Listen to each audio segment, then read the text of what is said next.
Պարոն Աղազարյան, ինչու եք այսօր որոշել մասնակցել այս պատարագին եւ վարչապետի այն հայտարարությունը, որ վեհարանը մաքրելու գործնական փուլ ենք մտնում այսօրվանից, ինչի մասին երազեց եւ սա կարող է արդյոք ազդակ հանդիսանալ Գարեգին Բ-ի համար, որ վերջինս հեռանա,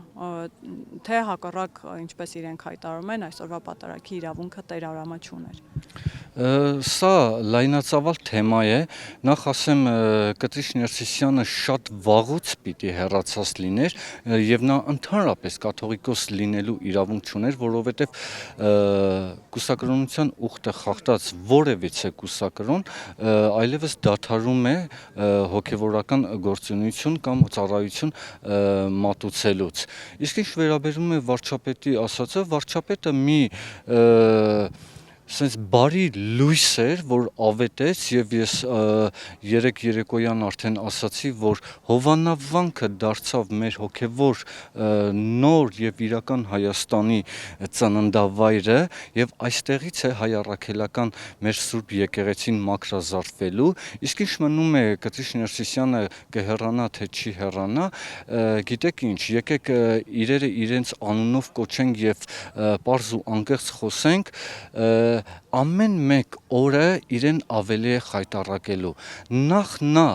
մի ամբողջ ժողովրդի իդեմս 10 միլիոն հայերի խաբել է այսքան տարիներ ընթացքում, բայց դա ժողովրդին է խաբել,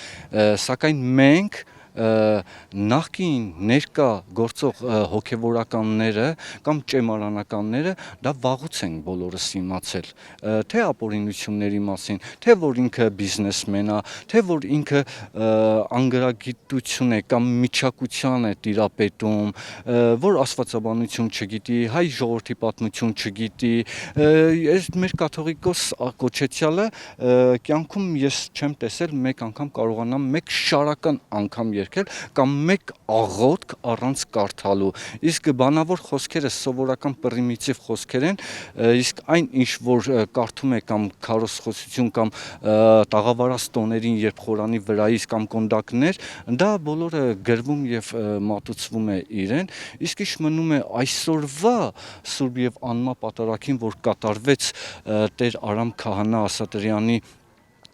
կողմից, սա մի հրաշալի միջոցառում էր, որովհետև այս տարիների ընթացքում նույնիսկ ես վստահ եմ, որ դա լինեն մեծ տոներ, Սուրբ Հարություն, Սուրբ Ծնունդ, Վարդավառ, այսքան ժողովուրդ չի հավաքվել երբեք, դա նշան է, որ բոլորը կանգնած են ճշմարտության եւ արդարության կողքին, իդեմս այո, չենք թաքցնում մեր վարչապետի։ Պարոն Աղազարյան, ասացիք, որ վաղուց եք այս ամենի մասին իմացել, ինչու եք հիմա բարձրաձայնում եւ ինչու է հիմա այս գործընթացը սկսվում, այսինքն եթե այդ խնդիրները վաղուց կային նույն կուսակրոնության ուխտը խախտելու հետ կապված, ինչու է հիմա կարևոր դրա մասին խոսելը, ինչու նախկինում չի խոսվել դրա մասին։ Իդեպ ասեմ, ես նախկինում խոսել եմ,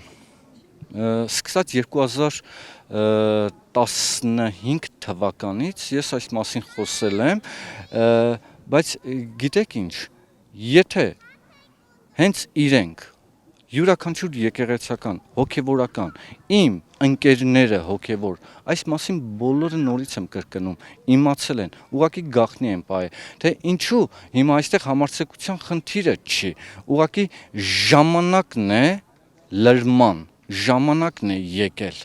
այդ պահը հասունացել է, այլևս մարդիկ կույր չեն, այս թավշյա հաղթանակած հեղափոխությունը մարդկանց եւ աչքերը բացեց, եւ հոգիները բացեց, եւ սրտերը բացեց, եւ մարդիկ ազատ, պարզ արտահայտվում են, ինչ մտածում են, կարողանում են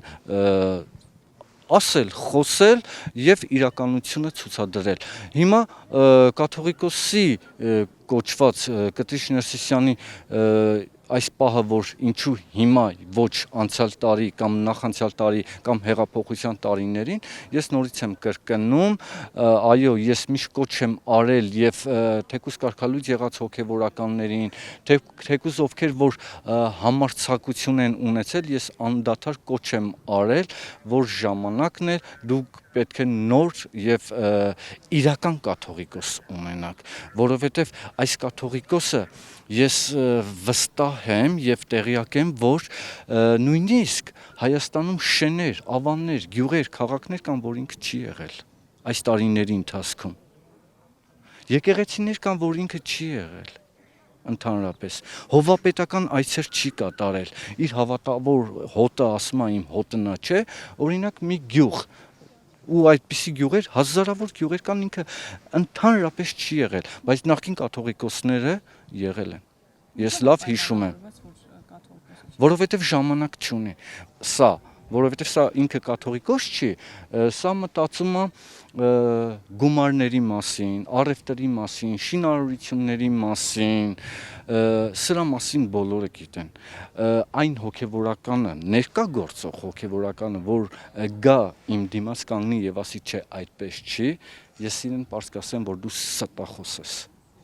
Իսկ ամեն դեպքում ինչ եք կարծում, այսօր ազդակ կարող է լինել կաթողիկոս։ Այո, այս շարժը ցույց տվեց, որ նման հավաքներ, նման ուխտագնացության նման սա մի բան էր ուխտագնացությունը ինչ է մի ճանապարհ երկրից դեպի երկինք հիմա մեր հավատավոր ժողովուրդը մեր աջակիցները մեր համակիրները Տեր Արամին սիրողները եկեղեցին մեր սիրողները այնպիսի եկեղեցի որ իրապես ժողովրդի հոգևոր կյանքի մեջ մտնի այդպիսի եկեղեցի սիրողները յուրաքանչյուր մարզում յուրաքանչյուր շրջանում Հայաստանի Հանրապետության որտեղ էլ որ լինի այսպիսի եւ գուցե ավելի մեծ քանակով ժողովուրդ հավաքվելու է եւ սա սկիզբն է չկա նահանջ եւ դեպի առաջ